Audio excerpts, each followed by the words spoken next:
growth rate, economic growth rate, is actually any more correlated with with the oil rents, but 20 years ago it was the case. So I mean now it is not highly correlated with oil rents, but now there are other minerals. So actually, so it's a resource endowment is diversified. So coal, timber, a lot of natural gas. Okay. Palm oil. So you do your homework. Okay, let me brief you. But I'm a chief economist here. Yep. I'm in charge in managing asset. And basically, what we concern about does this system very practical is related to the exchange rate risk. You know, so I think not the only the GDP data, but you can see that you know, it should be correlated with the fact that Indonesian population very young, and we have problem in also politics, administration things. I do believe, to my conclusion, that Indonesia suffer what is called resource curse or the Dutch disease. And that's what the current administration tried to, what they call it, to tame. Last night I met ministers saying that there's new economic policy focusing on try to filling the gap of this wealth inequality. Okay, but let me. How many hours do you have time here? So an hour. So an hour or so. Yeah. But I think if you see, we have what makes this kind of study of Dutch disease or resource curse is compelling, because there's a research from the World Bank that Indonesia exposed to the risk of middle income trap. 2030, and because very difficult, you can foster rapid growth if you don't change the situation. I mean, in the last 10 years, Indonesian economy developed less productive, meaning current account deficit from surpluses to deficit, the current account, less competitive, ratio of export to GDP declining, less efficient. If you see the margin of banks, I think huge regionally or globally, and less equal, the Gini ratio. The Gini ratio, I think prior to the, what do you call it,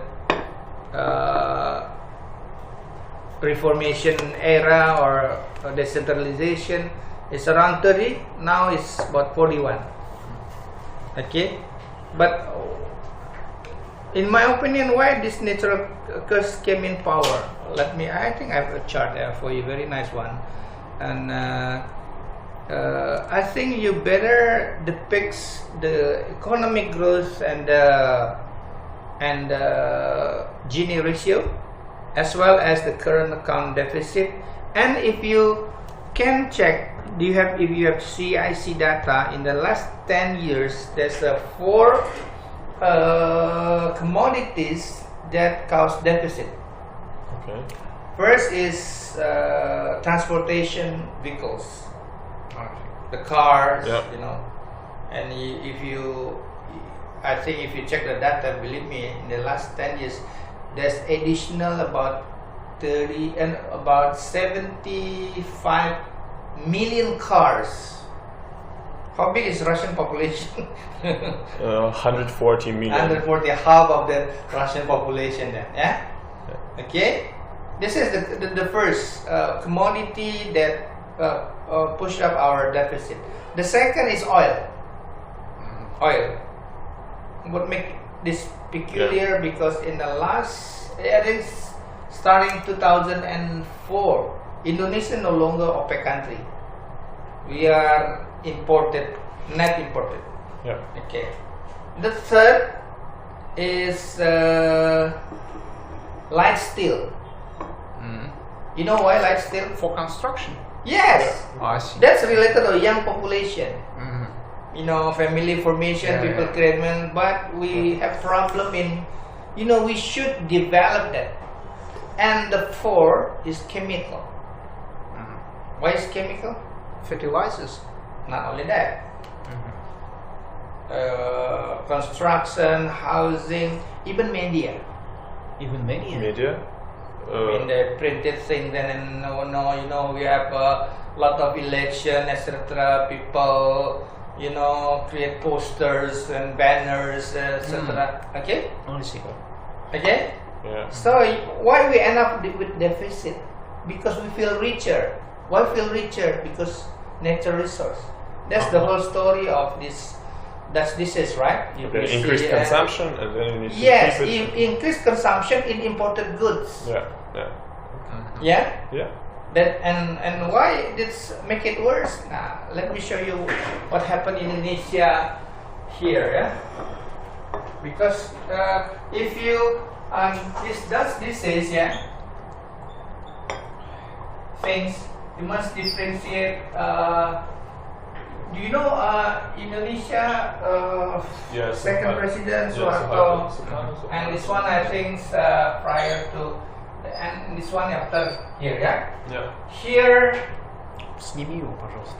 authority, what they call it, very strong leaders. Here after this one, we have decentralization. They call it reform. I don't know in Russia. It's It's like reform. Yeah. yes, in Gorbachev things and stuff like that. Yeah. Reform, yeah. But now it's decentralization. Когда повернется. Okay. Yeah. Here we do have OPEC. Not OPEC, oil embargo and things, etc. I think back 74 and 79. Remember when the price of you can take pictures. Yeah. Okay. Because this is related to the politics. Yeah. Okay. Yeah? Yeah. Here, when the oil price horrible at the time. I remember I'm in a primary school at the time. Yeah. How the government spend the money that will what they call it, influence or affect do we suffer from this so-called disease. How the government spend money here? Irrigation, fertilizer, plant, satellite, a school, Food sufficiency. That's right. Let's give back to the people. Awesome. Okay? Okay. Now in here, too many kings. Oh, I see.